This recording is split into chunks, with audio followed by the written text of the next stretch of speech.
ஆண்டவராக இயேசு கிறிஸ்துவுக்குள் மிகவும் அன்பாக நேசிக்கப்பட்ட அன்புக்குரிய சகோதர சகோதரிகளே, உங்கள் யாவருக்கும் அன்பின் வாழ்த்துக்கள். விசேஷ விதமாக ஜீவனும் ஜீவ உரிமைகளும் என்ற தலைப்பின் கீழாக சில ஆழமான காரியங்களை பார்த்துட்ருக்குறோம். அந்த வகையில் இன்றைய நாளுக்குரிய ஒரு கேள்வி பதிலுக்குள்ளாக கடந்து போக போகிறோம். அதற்கு முன்பாக ஒரு சிறிய ஜெபம் பண்ணிடலாம். சர்வ வல்லமையும் மகா இரக்கமும் கிருபையும் நிறைந்த அன்பின் பரலோக பிதாவே, உமக்கே துதியும் சோஸ்திரமும் கனமும் மகிமையும் சதா காலங்களிலும் உண்டாயிருப்பதாக. பிதாவே, விசேஷ விதமாக நீர் எங்களுக்கு கொடுத்திருக்கக்கூடிய இப்பேற்பட்ட வாய்ப்புகளுக்காக நன்றி செலுத்துகின்றோம். இந்த காரியங்களை நாங்கள் முழுமையாக தெரிந்து கொண்டு அதற்கேற்றபடி சிந்திக்கவும் செயல்படவும் தேவன் தாமே கிருபை செய்ய வேண்டுமாய் ஜெபிக்கின்றோம். இவை யாவும் எங்கள் மீட்பரும் இரட்சகரும் குருவுமாகிய ஆண்டவராகிய இயேசு கிறிஸ்து நாமத்தினாலே கேட்கிறோம் நல்ல பிதாவே, ஆமேன். அன்புக்குரிய சகோதர சகோதரிகளே, 1913 வருஷத்தில் கேட்கப்பட்ட இன்னொரு கேள்வி நம்ம படிச்சிடலாம்.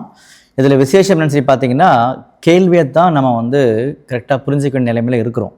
அந்த மாதிரி சில விஷயங்களை அவங்க ரொம்ப சுற்றி சொல்லியிருக்கிறாங்க. சரிங்களா, படிக்கலாம். நம்முடைய கர்த்தர் மனுக்குலத்திடமிருந்து சாபத்தை எடுத்துவிட்டு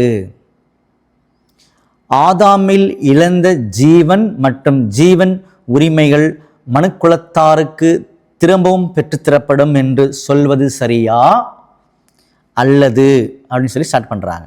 அல்லது ஆதாமின் பாவத்தின் மூலமாக இவைகள் எப்போவே இழக்கப்பட்டு போய்விட்டன. எது?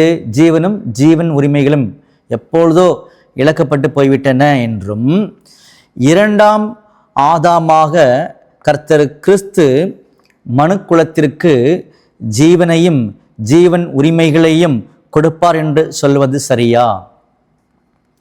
ஸோ நிதானமாக கேள்வியை படிச்சிங்கன்னா ரெண்டுமே ஒன்று தான், பட் அவங்க வேறு கோணங்களில் கேட்டிருக்காங்க. திரும்ப நல்லா கவனிங்க. முதல் டைம் புரியறதுக்கு வாய்ப்பு இல்லாட்டி கூட ரெண்டாம் டைம் நம்ம புரிஞ்சுக்கலாம். நம்முடைய கர்த்தர் மனுக்குலத்திடமிருந்து சாபத்தை எடுத்து விட்டு ஆதாமில் இழந்த ஜீவன் உரிமைகளை மறுபடியும் மனுக்குலத்தாருக்கு திரும்பவும் பெற்றுத்தரப்படும், இப்படி சொல்கிறது தான் சரியா? அல்லது ஆதாம் அவருடைய பாவத்தின் மூலமாக இந்த காரியங்கள்லாம், எந்த காரியங்கள்லாம்?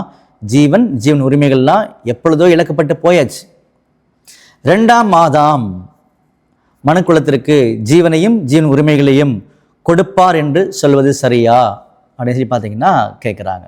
சரிங்களா, பதில், இது எந்த முறையில் சொன்னாலும் மிக சிறிய வித்தியாசத்தை கொண்டுள்ளதாக நான் நினைக்கிறேன். எப்படி சொன்னாலுமே இது மிக சிறிய வித்தியாசத்தை தான் அது காண்பிக்கின்றது அப்படின்னு நான் நினைக்கிறேன்றது சொல்கிறார். இந்த விஷயத்தை உயிர்த்தெழுதல் போன்றும் அல்லது புதிய சிருஷ்டிப்பு போன்றும் நாம் பேசலாம். இந்த காரியத்தை உயிர்த்தெழுதல் போன்றும் புதிய சிருஷ்டிப்பு போன்றும் நாம் பேசலாம் அப்படின்னு சொல்கிறார். இந்த கேள்வி மைண்டில் இருந்தால் தான் இதோடைய பதிலுக்குள்ளாக போகும்போது எளிமையாக இருக்கும். கேள்வி என்னது?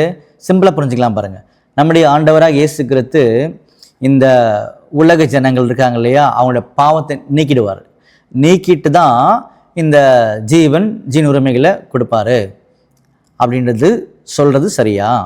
இல்லை அப்படின்னா ஆதாம் அவருடைய பாவத்தினால இந்த ஜீவன் உரிமைகளும் ஆல்ரெடி இழந்து போயாச்சு. ரெண்டாம் ஆதாம் இதெல்லாம் பெற்றுத்தருவார், இப்படி சொல்கிறது சரியா அப்படின்றாங்க. சின்ன வித்தியாசம் தான் இருக்குன்றதை நினைக்கிறேன் அப்படின்னு சொல்லிட்டு இந்த காரியத்தை எப்படி ஒப்பிட்டு புரிஞ்சுக்கலாம் அப்படின்னா, உயிர்த்தெழுதல் அல்லது புதிய சிருஷ்டிப்பு இதோட ஒப்பிட்டு பார்த்தா புரிகின்ற மாதிரி சொல்கிறாரு. திரும்பவும் படிக்கிறேன். இந்த விஷயத்தை உயிர்த்தெழுதல் போன்றும் அல்லது புதிய சிருஷ்டிப்பு போன்றும் நாம் பேசலாம். ஒரு பொருளில் இது உண்மையாகவே ஒரு புதிய சிருஷ்டிப்பு ஆகும். ஒரு பொருளில் இது உண்மையிலே ஒரு புதிய சிருஷ்டிப்பு ஆகும்.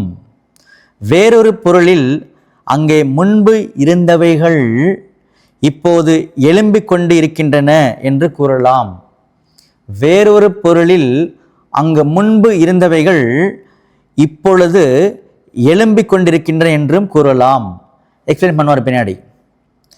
ஒரு பார்வையில் ஆதாமில் இழந்தது திரும்ப கொடுக்கப்பட இருக்கிறது. ஒரு பார்வையில் ஆதாமில் இழந்தது எது? ஜீவன் உரிமைகள் திரும்ப கொடுக்கப்பட இருக்கிறது. வேறொரு பார்வையில் ஆதாம் தன்னுடையதை எப்போதோ இழந்து விட்டார். ஆகவே அது முழுவதும் நாம் பார்க்கும் பார்வையை பொறுத்து உள்ளது. அது முழுவதும் நாம் பார்க்கும் பார்வையை பொறுத்து உள்ளது அப்படின்னு சொல்லி பார்த்தீங்கன்னா இங்கே முடிக்கிறார். அதனால் ஒரு திருப்தியான ஒரு விஷயத்தை புரிஞ்சுக்கிற மாதிரி தெரியல. ஆனால் இவர் புரிய வச்சிட்டார். நம்ம பேசும்போது தான் ஒரு வேளை புரியாமல் இருந்திருக்கும். கேள்வி நம்ம ஏற்கனவே தெளிவாக பார்த்துட்டோம். உலகத்தினுடைய சாபத்தை நீக்கிட்டு நம்முடைய ஆண்டவர் ஜீவ உரிமைகளை கொடுப்பாரா? அல்லது ஆதாமுடைய பாவத்தினால இதெல்லாம் இழந்து போயாச்சு, 2ஆம் ஆதாம் இதெல்லாம் மறுபடியும் திரும்ப பெற்றுக் கொடுப்பாரா? இப்படி பார்க்குறது சரியான்னு சொல்லி பார்த்தீங்கன்னா ரெண்டுமே சரிதான், சின்ன வித்தியாசம் தான் அப்படின்னு சொல்கிறார். சரிங்களா? அப்போ அந்த சின்ன வித்தியாசம் சொல்லி பார்க்கும்போது தான் உயிர்த்தெழுதல் போன்றும் புதிய சிருஷ்டிப்பு போன்றும் நாம் பேசலாம் சொன்னார். ஸோ உயிர்த்தெழுதல் போன்றும் புதிய சிருஷ்டிப்பு போன்றும் சொல்லும் பொழுது நம்முடைய ஆண்டவர் இயேசு கிறிஸ்து அந்த 2 காரியத்துக்குள்ளும் இன்னொன்று ஆயிருக்கார். எதில்? உயிர்த்தெழுதல் புதிய சிருஷ்டிப்புன்றதுல உள்ள இன்னொன்று ஆயிருக்கிறார். சரிங்களா? அவர் புதிய சிருஷ்டியாக தொடங்கினது ஞானஸ்தானத்தில், புதிய சிருஷ்டியாக முழுமை பெற்றது உயிர்த்தெழுதல். இப்படி தான் அந்த வித்தியாசத்தை காமிக்கிறார். சரிங்களா? அப்போ உயிர்த்தெழுதல் சொன்னாலும் புதிய சிருஷ்டிப்புன்னு சொன்னாலும் ரெண்டுமே வெவ்வேறு கோணத்தில், ஆனால் ஒரே பொருள் தான் அங்கே வரும். அப்படி சொல்லி முடிச்சுட்டு தான் அது டீட்டெயிலாக அவர் பேசல, இந்த மாதிரி பேசலான்னு சொல்லிட்டு தான் ஒரு காரியத்தை உள்ளே கொண்டு வரார். ஒரு பொருளில் இது உண்மையாக ஒரு புதிய சிருஷ்டிப்பு ஆகும். ஒரு பொருளில் இது உண்மையாக ஒரு புதிய சிருஷ்டிப்பு ஆகும். எது? இந்த ஜீவனையும் ஜீவன் உரிமைகளையும் மறுபடியும் பெற்றுக் கொடுப்பது.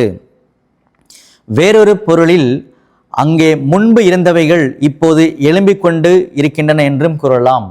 வேறொரு பொருளில் அங்கே முன்பு இருந்தது எங்கே? ஆதாம் கிட்ட ஏதேன் தோட்டத்தில் முன்பு இருந்தது ஜீவன் உரிமைகளும் இப்போது எழும்பிக் கொண்டு இருக்கின்றன என்றும் கூறலாம். ஸோ இப்போ இந்த 2 காரியத்தை தான் நம்ம மைண்டில் வைக்கணும். ஏன்னா இடையில ஒரு உயிர்த்தெழுதலையும் புதிய சிருஷ்டிப்பையும் சேர்த்ததுனால தான் நமக்கு இப்போ யோசிக்க வேண்டிய நிலைமைக்கெல்லாம் வந்திருக்கிறோம். சரிங்களா? உயிர்த்தெழுதல் என்பது ஸ்ட்ரைட்டாகவே நேரடியாகவே நம்முடைய இயேசு மரித்து உயிர்த்தெழுந்தது. அது உயிர்த்தெழுந்ததுக்கு அப்புறமா உலகத்துக்கு மறுபடியும் ஜீவன் உரிமைகளை பெற்றுக்கொள்ளக்கூடிய அந்த தகுதிக்குள்ளாக வந்துட்டான்றது. சரிங்களா? புதிய சிருஷ்டிப்புன்றதை நம்ம கரெக்டாக கவனிக்கணும். ஞானஸ்தானத்தில் புதிய சிருஷ்டிப்பு உருவாகுது. இங்கே பாருங்கள், ஞானஸ்தானத்தில் புதிய சிருஷ்டி உருவாகிறது, முழுமைப்பட்டது உயிர்த்தெழுதல். இப்படி இருக்கும் பொழுது அவர் என்ன சொன்ன இடத்துல வேறொரு பொருளில் அங்கு முன்பு இருந்தவைகள் எழும்பிக் கொண்டு வருகின்றன அப்படின்னா இவர் புதிய சிருஷ்டியாக தன்னை ஏற்படுத்தின நாளிலிருந்து வாழ்க்கை அர்ப்பணிச்சுட்டு வரார். அப்போ மறுபடியும் ஜீவ உரிமைகள் கிடைக்க போகிற நிலைமைக்குள்ளாக இங்கே கொண்டு போயிட்டே இருக்கிறார். மறித்து முடிச்சிடறாரு, மறுபடியும் அந்த ஜீவ உரிமைகளையும் கிடைச்சிருது. ஸோ இந்த கோணத்தில் என்ன பண்ணுறாருன்னா அவர் சொல்கிறார். சரிங்களா? அப்படி சொல்லும் பொழுதுதான் ஒரு பார்வையில் ஆதாமில் இழந்தது திரும்ப கொடுக்கப்பட இருக்கிறது. வேறொரு பார்வையில் ஆதாம் தன்னுடையதை எப்பொழுதும் இழந்து விட்டார் அப்படின்றார்.